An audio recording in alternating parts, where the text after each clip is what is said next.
یہ اللہ تعالیٰ کا ذکر یہاں پہ ہوتا ہے فی بیوت اذن اللہ ان ترفع ویذکر فیہ اسمہ، یہ اللہ کا نام لیا جاتا ہے، اللہ کا ذکر ہوتا ہے. اور شاہ صاحب اس کا ایک اور جو بڑا پیارا پہلو نکلتا ہے وہ یہ ہے، میں کل پرسوں ہی ذکر کر رہی تھی اور میں نے ایک ویڈیو دیکھی فرید جہاں پر اس میں بڑی زبردست بات کی کہ بچہ جب اپنی لرننگ کی بہت ساری سٹیجز سے گزرتا ہے تو ایک چیز ہوتی ہے جس کو کہتے ہیں سوشل جینیس ہونا. مجھے یہ بات بڑی اٹریکٹ کی، میں نے وہ پوری ویڈیو دیکھی. بیسیکلی اب مساجد کا کانسیپٹ کیا ہے، کہا اس ویڈیو میں کہ جو بچہ سوشلی جینیس ہوگا شاہ صاحب وہ زندگی میں بہت آگے بڑھے گا. اب ہم دیکھیں کہ مساجد چونکہ اللہ کا گھر ہے، اللہ کی عبادت گاہ ہے، لیکن اس کا مقصد کیا ہے کہ پڑوسی، محلے دار لوگ جو ایک جگہ رہتے ہیں وہ ایک جگہ پر اکٹھے ہوں، انٹریکشن ہوئے، ایک دوسرے کا حال احوال جانے. یہ اسلامی معاشرے کا اور انسانی معاشرے کا دینی اور دنیاوی لحاظ سے مرکز ہوتا ہے. نئی بات جو مسجد نبوی تھی وہ کیا تھی؟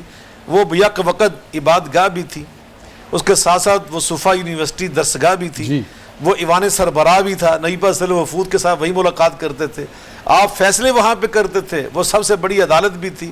آپ فوج کے بارے میں فیصلے وہاں پہ کرتے، مشورے وہاں پہ کرتے، پارلیمنٹ بھی تھی اور ایوان وہ فوج کا سربراہ کا ایوان بھی تھا. تو یعنی وہ مسجد نبوی جو تھی وہ ہر لحاظ سے آپ دیکھیں کہ اسلامی مرکز تھا، اسلامی سینٹر تھا، ملٹی پرپز. اگر آپ وہاں پہ جائیں اور یہی وہ چیز ہے کہ جب آپ مسجد میں جاتے ہیں آپ کے ساتھ ہے تو وہ یہ ایک انٹریکشن ہے کہ آپ کی بانڈنگ ڈیولپ ہو جاتی ہے، آپ ایک دوسرے کے مسائل، ایک دوسرے کی چیزوں کو ایک دوسرے سے شیئر کرتے ہیں. اگر کوئی شخص یا کوئی صاحب اگر اس دن نہ آئے تو سب اس دن مل کے جاتے ہیں کہ جناب آج یہ کیوں نہیں آئے. تو یہی وہ چیزیں جس کے اوپر ہمارا مقصد ہم بات بھی کریں. دو جملے میں یہاں پہ عرض کروں گا. ان اول بیت وضع للناس الذی ببکہ، اس دنیا کا آغاز اللہ نے مسجد کے وجود سے کیا ہے. پہلے مسجد حرام بنی، پھر دنیا آباد ہوئی ہے.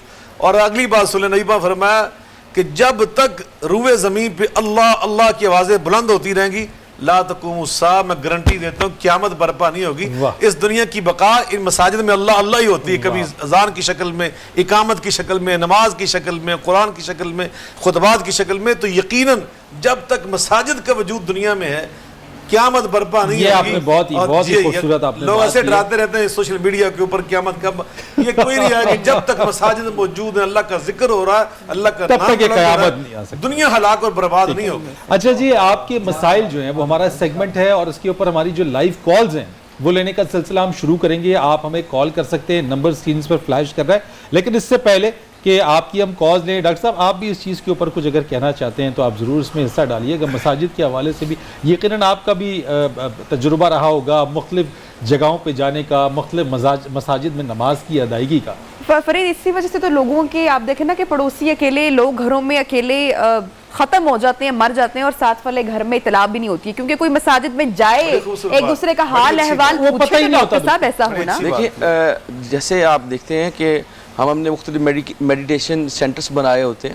ایون کہ آپ دیکھیے کہ روس کے اندر یا اس علاقوں میں جہاں پہ وہ اللہ تعالیٰ کو ماننے سے انکاری ہیں کہ وہ کسی خدا کو مانتی نہیں، کسی خدا کی پرستش نہیں کرتے، اس کے باوجود انہوں نے یہ سینٹرز بنائے ہوئے جہاں پہ بیٹھ کے آپ نے اپنی بات کو کنوے کرنا ہے اور آپ کا سٹریس ختم ہوگا، کوئی ڈپریشن ختم ہوگا. تو بے شک کہ مسجد جو ہے، آپ اس بات سے اندازہ لگائیے کہ سرکار دو عالم صلی اللہ علیہ وسلم نے فرمایا کہ نماز جو ہے خالصتاً اللہ کے لیے آپ نے پڑھنی، خالصتاً اللہ کی عبادت ہے. لیکن اللہ تعالیٰ جماعت کے ساتھ نماز پڑھنے کے حوالے سے 27 گنا بڑھا دیتا ہے. آپ جماعت کے ساتھ لاجک یہی ہے کہ آپ کا محلے دار، آپ کا ہمسایہ وہ آپ کے ساتھ انٹریکٹ کرے گا. پھر مسواک کا جو حضور اکرم صلی اللہ علیہ وسلم فرمایا کہ نماز سے پہلے مسواک کرو، تو اس کے اندر بھی لاجک یہ ہے کہ دانت تو آپ نے اپنے صاف کرنے ہیں، لیکن اس سے فائدہ کیا ہوگا کہ آپ کے جسم سے، آپ کے کسی بھی سے کوئی اسمیل نہ آئے تاکہ دوسرا بندہ آپ سے ڈسٹرب نہ ہو. اور جب سرکار دو عالم صلی اللہ علیہ وسلم نے حضور صلی اللہ علیہ وسلم منع فرمایا کہ بالکل جو کپڑوں کے اندر سے اگر بدبو آ رہی ہے تو تم مسجد میں داخل نہ ہو. پیاز کی اگر اسمیل آ رہی ہے یا تھوم کی یا لہسن کی اسمیل آ رہی ہے تو پھر بھی آپ مسجد میں داخل نہ ہو.